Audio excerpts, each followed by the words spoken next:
মুসলমানদের ধর্মীয় উৎসবের মধ্যে সবথেকে বড় উৎসব ঈদুল ফিতর। এই সময়টা যেমন মানুষ উপভোগ করে, তেমনি উপভোগের বড় একটি মাধ্যম হয়ে ওঠে পোশাক শিল্প। এবং এই পোশাক শিল্পের চাহিদা পূরণ করে ঢাকার খুচরা বিক্রেতা মার্কেট থেকে শুরু করে দেশের সকল পাইকারি মার্কেটগুলো। কিন্তু শবে বরাত চলে গেলেও কাঙ্ক্ষিত কাস্টমার পাচ্ছে না বলে জানান মার্কেট ব্যবসায়ীরা।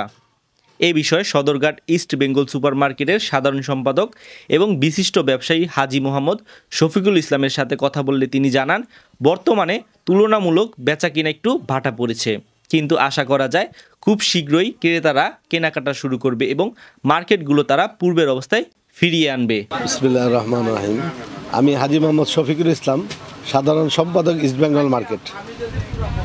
তো আসলে আমাদের মার্কেটের বর্তমান যে পরিস্থিতি, ব্যবসায়িক যে পরিস্থিতি, ব্যবসায়ীরা এখন সবাই যার যার পবিত্র ঈদুল ফিতর উপলক্ষে সবার ঘরে মাল, এখন মোটামুটি সবার ঘরে মাল আছে, কিন্তু কাস্টমার তুলনামূলকভাবে অনেক কম।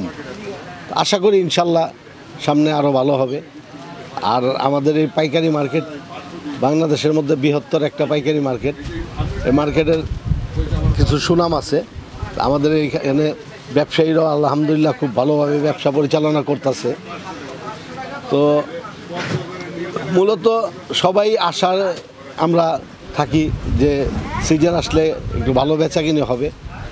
তো সবরাত্রের পরের থেকে মোটামুটি হইতাছে, ইনশাল্লাহ আশা করি সামনে আরও ভালো হবে।